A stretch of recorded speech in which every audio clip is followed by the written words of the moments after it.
नमस्कार साथियों।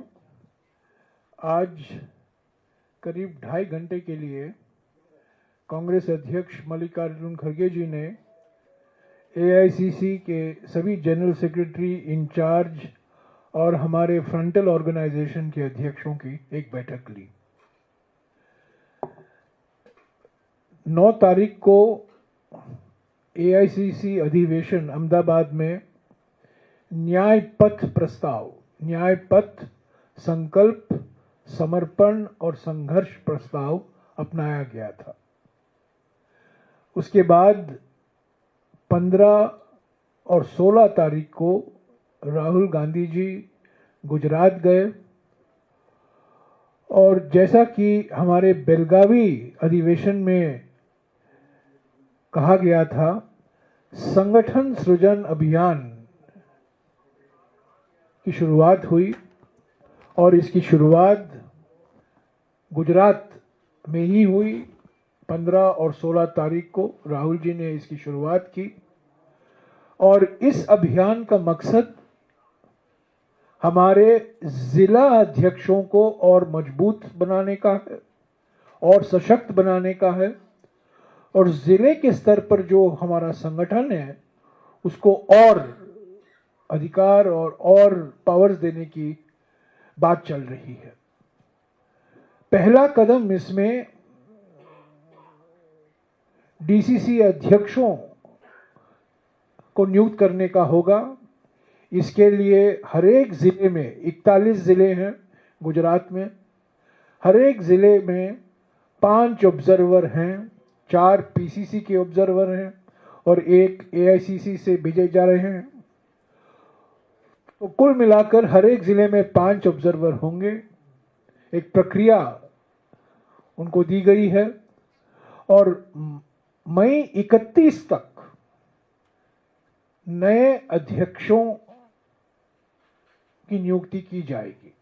31 मई तक संगठन सृजन अभियान की शुरुआत गुजरात से और इसके बाद अलग अलग राज्यों में भी ये संगठन सृजन कार्यक्रम जो डीसीसी पर केंद्रित है, इसकी शुरुआत होगी। तो इसको कर आज की बैठक हुई है। जो प्रस्ताव अपनाया गया था अहमदाबाद में, उस पर और अगले कदम क्या होने चाहिए, इस पर कई सुझाव आए और आज ये तय किया गया कि 25 तारीख से 30 तारीख तक, यानी कि अप्रैल 25 से लेकर अप्रैल 30 तक, इस बीच हर एक राज्य में संविधान बचाओ रैली का आयोजन हो। ये पीसीसी जिम्मेदारी है। 25 अप्रैल से लेकर 30 अप्रैल के बीच में संविधान बचाओ रैली और जो मुद्दे हमारे प्रस्ताव में थे, अहमदाबाद के प्रस्ताव में थे, खास तौर से सामाजिक न्याय को लेकर और आर्थिक न्याय को लेकर, जो विस्तार से उस प्रस्ताव में जिक्र किया गया था और जो एआईसीसी अधिवेशन में अपनाया गया, उन मुद्दों को लेकर ये राज्य के स्तर पर ये विभिन्न रैलियां होंगी। मई 3 से मई 10 तक, इस बीच मई 3 और 10 मई के बीच में जिले के स्तर पर ऐसे ही संविधान बचाओ रैली किया जाएगा। उसके बाद 11 मई से लेकर 17 मई तक, इस बीच हर एक असेंबली कॉन्स्टिट्यूएंसी में, हर एक असेंबली क्षेत्र में संविधान बचाओ रैली होगा और 20 तारीख मई से 30 तारीख मई तक घर घर संविधान बचाओ अभियान निकाला जाएगा। तो 25 अप्रैल से लेकर 30 मई तक राज्य के स्तर पर जिले के स्तर पर, असेंबली क्षेत्र के स्तर पर और घर घर को लेकर जो हमारा अहमदाबाद अधिवेशन का न्याय पथ प्रस्ताव जो अपनाया गया था, उसकी जो मुख्य बिंदु हैं, मुख्य विषय हैं, मुख्य मुद्दे हैं, और जैसा कि मैंने कहा खास तौर से सामाजिक न्याय को लेकर और आर्थिक न्याय को लेकर विस्तार से जो उस प्रस्ताव में पेश था, उसको हम राज्य में, जिले में, असेंबली क्षेत्र में और घर घर तक वो संदेशा पहुंचाएंगे। और ये संविधान बचाओ रैली होगा। इसके अलावा और भी मुद्दे आए, कई लोगों ने जिक्र किया। जिस तरीके से हमारे संविधान पर आक्रमण हो रहा है, और जैसा कि मैंने आपको पहले ही बताया गया कि जिस तरीके से ईडी जैसे संस्था का दुरुपयोग हो रहा है, जिसके सूत्रधार दो व्यक्ति हैं जिनकी मानसिकता आपराधिक मानसिकता है, न्याय को लेकर एक बहाना बना रहे हैं, कानून को लेकर एक बहाना बना रहे हैं, पर ये तो आपराधिक मानसिकता है। जिस तरीके से ईडी का दुरुपयोग हुआ है हमारे कांग्रेस के नेतृत्व पर, लगातार हो रहा है, तो इस पर भी चर्चा हुई। इसको लेकर 21 और 24 के बीच में अलग अलग राज्यों में, अलग अलग शहरों में हमारे नेता प्रेस कॉन्फ्रेंस करेंगे। मीडिया के द्वारा जो गलत प्रचार हो रहा है, जो इल्जाम लगाए जा रहे हैं सोनिया गांधी जी के ऊपर और राहुल गांधी जी के ऊपर और यंग इंडियन को लेकर खास तौर से, जो बिल्कुल गलत, बिल्कुल झूठ, बिल्कुल बेबुनियादी बातें कही जा रही है बीजेपी की ओर से, उसका हम पूरा खंडन करते आ रहे हैं और करते भी रहेंगे। उस पर ज़्यादा चर्चा नहीं हुई क्योंकि सब लोग जानते हैं कि इसका खंडन को तो हमें करना ही है। ये कोई कानूनी मसला नहीं है, ये एक बिल्कुल राजनीतिक मुद्दा बन गया है। प्रतिशोध की राजनीति, उत्पीड़न की राजनीति, धमकी की राजनीति, डराने की राजनीति है और हम पीछे हटने वाले नहीं हैं। पर आज की बैठक का मुख्य मकसद यही था कि अहमदाबाद में जो प्रस्ताव अपनाया गया था उसको हम आगे और कैसे ले चलें। राहुल जी बार बार सामाजिक न्याय को लेकर अलग अलग जगहों में इस पर बात कर रहे हैं। खास तौर से हमारे अहमदाबाद प्रस्ताव में 3 बिंदु मौजूद थे जिसको हमने कहा था कि सामाजिक न्याय जो संविधान के पहले, हमारे संविधान के प्रस्तावना के पहले ही लाइन पर इसका जिक्र किया गया है। सामाजिक न्याय, आर्थिक न्याय और राजनीतिक न्याय। सामाजिक न्याय को लेकर हमारे 3 मांगे जो थी, एक, राष्ट्रीय स्तर पर केंद्र सरकार द्वारा एक जातीय जनगणना गणना कराना अनिवार्य है। दूसरी बात, जो अनुच्छेद 15(5) है, जो 2006 में शामिल किया गया था हमारे संविधान में, जिसके द्वारा अनुसूचित जाति, अनुसूचित जनजाति और ओबीसी युवकों को शैक्षिक संस्थाओं में, निजी शैक्षिक संस्थाओं में आरक्षण दिया जा सकता है, उसको भी लागू करने की मांग की गई है। और तीसरी बात, जो 50% सीमा लगाई गई है 1962 में, ये संविधान में नहीं है, ये सीमा सुप्रीम कोर्ट ने तय किया था 1962 में और बार बार दोहराया गया है।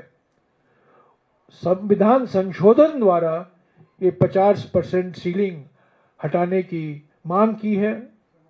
ये हमने प्राथमिकता होगी।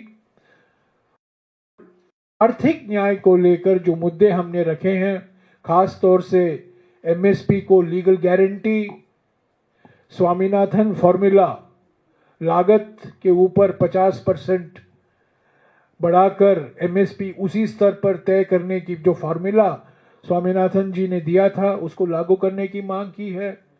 ऋण मुक्ति, किसानों के लिए एक ऋण मुक्त कार्यक्रम जैसा कि 2008 में यूपीए सरकार के समय लागू किया गया था, उसकी भी मांग हमने दोहराई है। और एमएसएमई, जो छोटे उद्योग हैं, लघु उद्योग हैं, जो बंद पड़े हुए हैं, खास तौर से चीन से जो आयात हो रही है पिछले 5-6 सालों में, उसके वजह से हमारे एमएसएमई बंद हो रहे हैं, रोजगार घट रहे हैं भारी मात्रा में। ये सब हमारे प्रस्ताव में है। तो इसको लेकर, जैसा कि मैंने आपको जानकारी दी है, 25 अप्रैल से लेकर 30 मई तक ये संविधान बचाओ रैलियां होंगी। संविधान बचाओ घर घर अभियान चलाया जाएगा और मकसद एक ही है कि सामाजिक न्याय, आर्थिक न्याय और राजनीतिक न्याय जो हमारे संविधान के प्रस्तावना में है उसको हम और आगे कैसे ले चले, उसी मकसद के साथ आज की बैठक हुई है। और आप देखते जाएंगे जो गुजरात में संगठन सृजन अभियान शुरुआत हुई है वो अलग अलग राज्यों में भी वो लागू किया जाएगा। शुक्रिया सर। हाँ, एक एक करके। हाँ, मैं 25 अप्रैल से लेकर 30 अप्रैल तक राज्यों में, अलग अलग राज्यों में संविधान बचाओ रैली। मई 3 से लेकर मई 10 के बीच में जिले के स्तर पर ऐसी रैली हो। 11 मई से लेकर 17 मई के बीच में हर एक असेंबली क्षेत्र में, करीब 4,500 असेंबली क्षेत्र हैं, तो असेंबली क्षेत्र में संविधान बचाओ रैली होंगी। और 20 से 30 मई तक इस बीच घर घर अभियान, संविधान बचाओ अभियान निकाला जाएगा। प्रेस कॉन्फ्रेंस तो सोमवार से शुरुआत होगी। प्रेस कॉन्फ्रेंस तो ये प्रेस कॉन्फ्रेंस जो 21, 22, 23 है वो सिर्फ ईडी के मुद्दे पर है। जो ईडी का दुरुपयोग हो रहा है राजनीतिक विरोधियों पर, खास तौर से कांग्रेस लीडरशिप को जो निशाना बनाया गया है, और वही पार्टी जो वॉशिंग मशीन चला रही है वो ईडी का दुरुपयोग कर रही है, उसको लेकर ये इन 3 दिन 40 अलग जगहों में प्रेस कॉन्फ्रेंस होगा, 21, 22 और 23। पर मुख्य तौर से आज की बैठक में जो बात हुई इस संविधान बचाओ रैली को लेकर, और संविधान बचाओ रैली में आर्थिक मुद्दे शामिल होंगे, सामाजिक मुद्दे शामिल होंगे और राजनीतिक मुद्दे भी शामिल होंगे।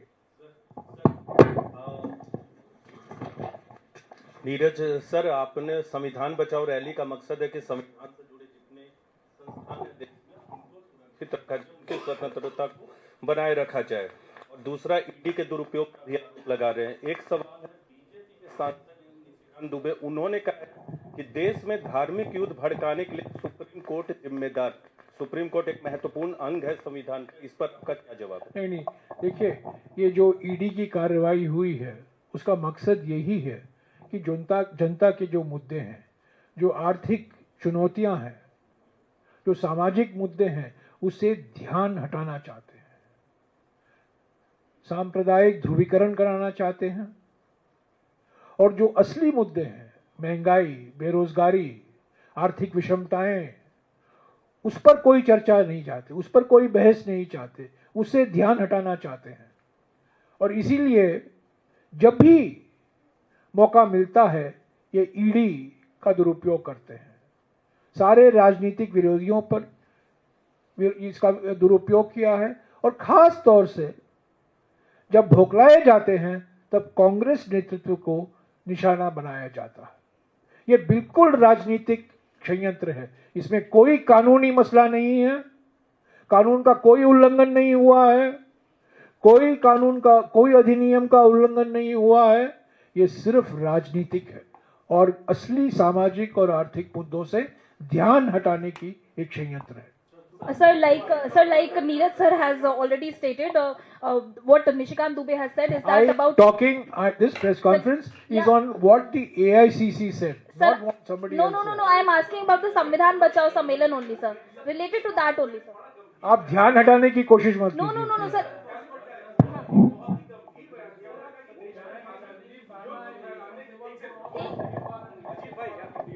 अजीत जी बोल रहा हूँ सर, आप सुन लीजिए जरा, स्टेटमेंट सुन लीजिए। निशिकांत दुबे ने कहा है कि देश मैं में निशिकांत दुबे पर ये प्रेस कॉन्फ्रेंस नहीं सर, है। उन्होंने कहा कि सुप्रीम कोर्ट जिम्मेदार है, देश में युद्ध भड़काने के लिए अब सुप्रीम कोर्ट केवल जिम्मेदार है। ये देखिए, बहुत गंभीर statement है, सुप्रीम कोर्ट को reaction दी। कमजोर करने में लगे हुए हैं।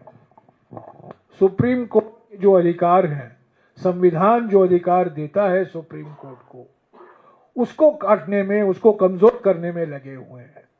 संवैधानिक पदाधिकारी भी सुप्रीम कोर्ट के खिलाफ बोल रहे हैं, मंत्री भी सुप्रीम कोर्ट के खिलाफ बोल रहे हैं, सांसद भी, बीजेपी के सांसद भी अभी सुप्रीम कोर्ट के खिलाफ बोलने में लगे हुए हैं। क्योंकि सुप्रीम कोर्ट एक ही बात कह रही है, जब आप कानून बनाते हैं, संविधान के बेसिक स्ट्रक्चर के खिलाफ मत जाइए। अगर संविधान के खिलाफ है तो इस कानून को हम स्वीकार नहीं कर सकते। कांग्रेस पार्टी चाहती है कि सुप्रीम कोर्ट इंडिपेंडेंट हो, पूरी तरीके से स्वतंत्र हो, निष्पक्ष हो और जो अधिकार उनको संविधान ने दिया है उसका पूरा सम्मान करना चाहिए। पर यह बिल्कुल साफ है कि एक जानबूझकर अलग अलग आवाजें आ रही हैं और सुप्रीम कोर्ट को निशाना बनाया जा रहा है। क्योंकि सुप्रीम कोर्ट कई मुद्दों पर, इलेक्ट्रल बॉन्ड लीजिए, अब ये वक्फ का मुद्दा आया है, इलेक्शन कमीशन का मुद्दा भी लंबित है सुप्रीम कोर्ट में। कई ऐसे मुद्दे हैं जहां सुप्रीम कोर्ट ने कहा है कि जो सरकार ने किया है वो गैर संवैधानिक है, वो संविधान के खिलाफ है। Will you approach higher courts Again? against this National Herald charge sheet? No, let us see what we don't have the charge sheet. This is amazing. We are being accused without a charge sheet, and this is not a charge sheet. It's a lie sheet. It's a lie sheet. I have said so on multiple occasions. Let me say it once again. Young Indian is a Section 8 company. Section 8 under the Companies Act 2013 and Section 25 under the Companies Act of 1956. It's a no-profit company. No profit. It owns no assets. All the National Herald properties are owned by Associated Journals Limited. There is no property owned by Young Indian. Young Indian shareholders get no income, no sitting fee, no benefit. It's a non-profit company. No law has been broken. This is what the government has done is actually a crime. No law has been broken. These charges are completely false. Completely false. The properties of National Herald continue to be owned by Associated Journals. Let us be very clear on that. And we are, these are the facts. They will come out. Jairam sir. Let us see first. Let the charge sheet come. Where is the charge sheet? Let's see what happens on the 25th. So But we are very clear. This is not a legal battle. This is a political battle. This is a battle between Satya and Asatya, Satya and Jhoot. This is a political battle. It is a political battle because the BJP wants to divert the people's attention from pressing economic and social issues. And every time the Congress raises issue of caste census, issue of reservations for scheduled castes, scheduled tribes and OBCs, every time Congress party raises issue of constitution, ED is raised by the BJP. ये chargesheet नहीं है, ये एक झूठ पत्र है, ये chargesheet नहीं है. जो सेक्शन 8 कंपनी है यंग इंडियन, बार बार कहा जाता है कि 2000 करोड़ रुपए की संपत्ति के मालिक बन गया है. बिल्कुल गलत है, बिल्कुल झूठ है, बेबुनियादी है. जो बिल्डिंग है, जो संपत्तियां हैं, वो एजेएल के कंट्रोल में है. एजेएल मालिक है, यंग इंडियन मालिक नहीं है. शेयर होल्डर यंग इंडियन के कोई आमदनी नहीं है, कोई प्रॉफिट नहीं मिलता है, क्योंकि ये नॉन प्रॉफिट कंपनी है. और इस कंपनी जो बनाया गया है वो कंपनी अधिनियम, कंपनी लॉ 2013 के तहत ही बनाया गया है, कोई गैर कानूनी तरीके से नहीं बनाया गया है. सारे कागजात हैं और एक ना एक दिन जल्द ही सारा सत्य निकल आएगा और ये सबको पता चल जाएगा कि ये एक राजनीतिक षड्यंत्र रचाया गया है दो व्यक्तियों से द्वारा, जिनकी मानसिकता आपराधिक मानसिकता है. क्राइम उनकी है. अगर कोई क्राइम है, वो क्राइम प्रधानमंत्री और गृहमंत्री की है और किसी की नहीं. Ram sir, one question. Sir, as the Congress President Mallikarjun Kharge has also mentioned about Waqf, so I just wanted to know the campaign which you are starting from April 20th. Are you also going to make sure that awareness campaign will be done? संविधान बचाओ में ये सब शामिल होगा. और वक्फ supreme court ने तो अंतरिम निर्णय दे दिया है. अंतरिम निर्णय के अनुसार क्या है कि जो पार्लियामेंट में पारित हुआ वो संविधान के बेसिक स्ट्रक्चर के खिलाफ गया ना, मूल ढांचे के खिलाफ गया है. तो वक्फ भी होगा. कई मुद्दे हैं, जाति जनगणना है, अनुच्छेद 15(5) है, 50% सीमा है, एमएसएमई है, महंगाई है, आर्थिक विषमताएं हैं. तो अलग अलग मुद्दे हैं. जिस तरीके से जो संवैधानिक अधिकार है, संवैधानिक हक है हमारे अल्पसंख्यकों के लिए, उसका उल्लंघन हो रहा है, वो भी शामिल होगा. संविधान बचाओ और संविधान के 3 स्तंभ हैं: सामाजिक न्याय, राजनीतिक न्याय और आर्थिक न्याय. और तीनों को लेकर संविधान बचाओ रैलियां और अभियान चलाया जाएगा. One more question regarding the organization. Okay. Sir, सबको एक एक करके I'll come back to you. हाँ, सर, नेशनल हेराल्ड मामले पर सर कल एक minute.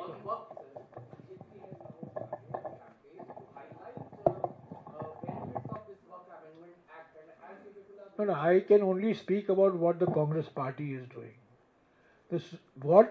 Our position in the parliament has been vindicated by the Supreme Court. In the interim order of the Supreme Court, I should add, our position has been vindicated.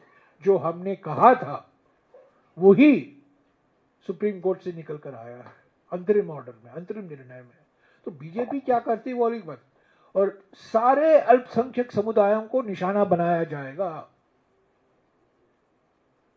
अभी तो वक्फ की बात कर रहे हैं, अगले दिन केरल में जो ईसाई संस्थाएं हैं उनको निशाना बनाने की बात की गई थी in Kerala. For your benefit, I will speak in English. That, after the Waqf, there was an article in the Organizer, which is an official mouthpiece of the RSS, that now the churches should be made the target. तो ये सब देखिए, ये एक रणनीति है उनकी, अल्पसंख्यकों के तनाव पैदा करे.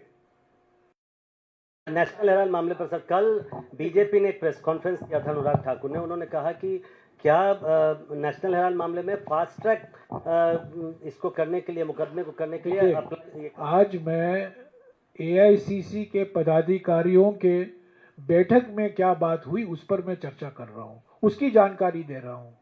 फलाना मंत्री, फलाना सांसद जो पब्लिसिटी चाहते हैं, हेडलाइन में आना चाहते हैं, क्या कहा, मैं उस पर कोई टिप्पणी नहीं करूंगा। जयराम जी, आप लोगों ने आज बैठक की और 25 अप्रैल को नेशनल हेराल्ड मामले में सुनवाई है। चार्जशीट के मद्देनजर कोर्ट संज्ञान लेगा।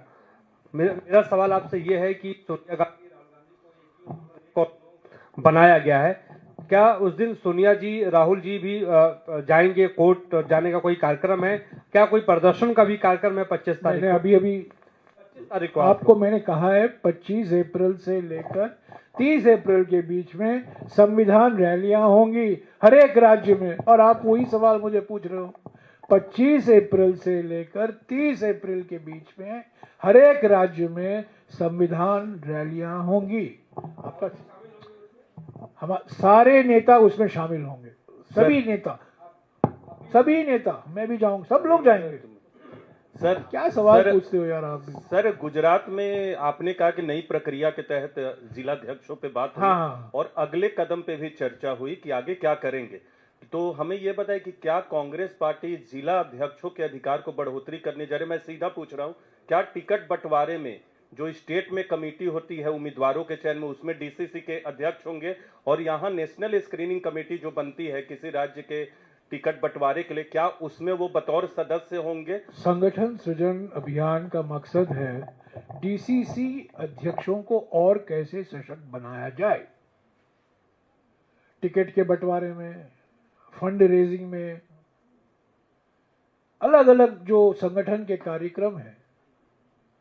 राहुल जी चाहते हैं, खड़गे जी चाहते हैं कि कांग्रेस पार्टी में विकेंद्रीकरण हो, और विकेंद्रीकरण का माने ये है कि जो जिले के स्तर पर हमारे पदाधिकारी हैं, जो ब्लॉक के स्तर पर हमारे पदाधिकारी हैं, उनको और अधिकार दिए जाए, उनको और सशक्त बनाया जाए। तो ये शुरुआत है, ये पहली बार शुरुआत है। पिछले महीने आप जानते हैं 30 मार्च को, 3 अप्रैल को और 4 अप्रैल को हमारे देश के मौजूदा 750 जो डीसीसी अध्यक्ष हैं, इसी इंदिरा गांधी भवन में बैठक हुई। राहुल जी शामिल थे, खड़गे जी शामिल थे, सब लोग उसमें थे।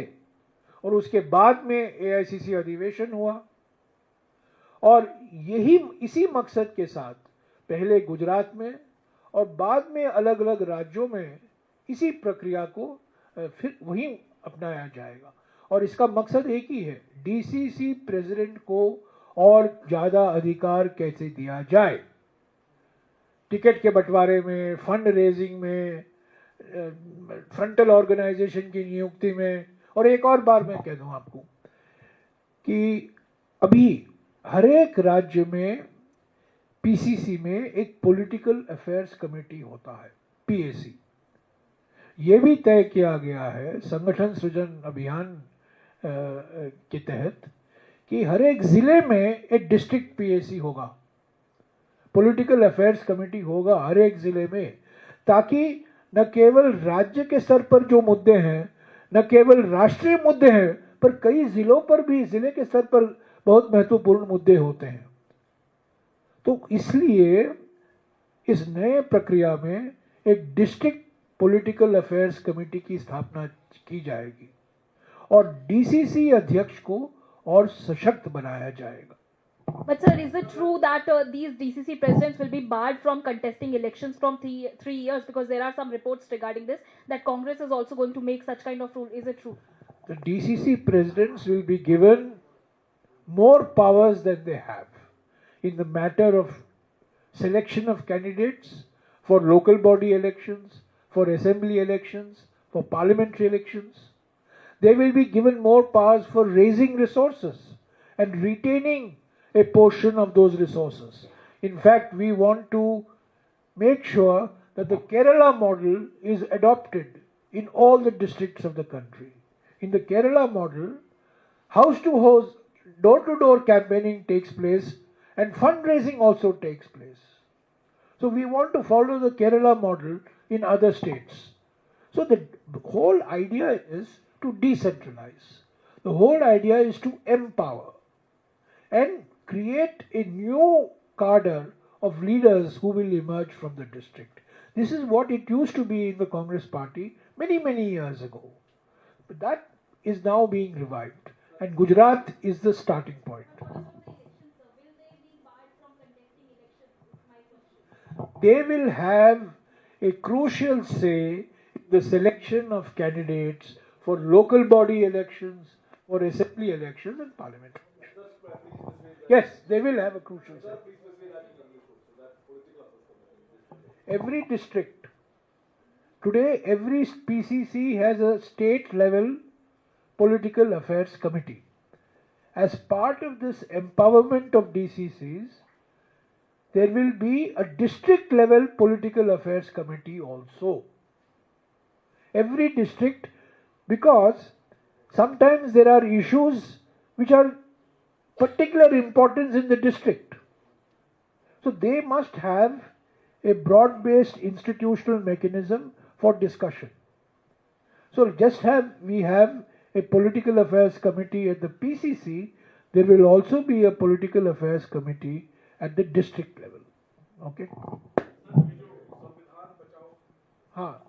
ओके, तो ये जो राज्य स्तर पर, जिला स्तर पर और विधानसभा के स्तर पर संविधान बचाओ सम्मेलन आप और करेंगे? घर घर के स्तर पर, वो उस पर मैं चार लेवल, वही तो मेरा सवाल है। तो बाकी तो सम्मेलन होगा, ये जो घर घर आप अभियान वो तो अभियान है, वो तो अभियान तो है। मैं ये पूछ रहा हूँ उसमें क्या टारगेट है, कितने घरों कितने परिवारों तो तक पहुंचने का आज टारगेट ही है, और उसमें क्या संविधान की कॉपी आप देंगे, कैसे मैसेज पहुंचाएंगे, और क्या देखिए राहुल जी जाइए। भी उसमें भाग लेंगे? बैठक आज ही हुई है, निर्णय आज ही किया गया है। रणनीति क्या बनी है? क्या संविधान डिस्ट्रीब्यूट किया जाएगा या बुकलेट दिया जाएगा, या पर एक चीज जरूर दिया जाएगा, वो अहमदाबाद प्रस्ताव।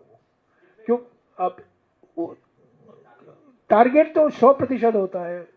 घर घर माने घर घर, घर घर माने घर घर, चुन चुन के घर घर नहीं, घर घर माने घर घर।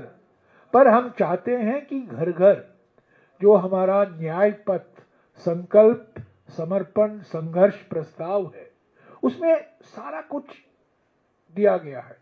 सामाजिक न्याय को लेकर, राजनीतिक न्याय को लेकर, आर्थिक न्याय को लेकर। और हमारा प्रयास होगा कि देखिए, भारत जोड़ो यात्रा के समय, मुझे याद है भारत जोड़ो यात्रा के समय, खास तौर से भारत जोड़ो यात्रा, भारत जोड़ो न्याय यात्रा के संदर्भ में भी हमने प्रयास किया था, पर खास तौर से भारत जोड़ो यात्रा के समय जहां जहां यात्रा निकाला जा रहा था, गुजर रही थी, वहां हमने पूरा प्रयास किया कि डोर डोर भारत जोड़ो यात्रा हम क्यों निकलवा रहे हैं, क्या मुद्दे हैं।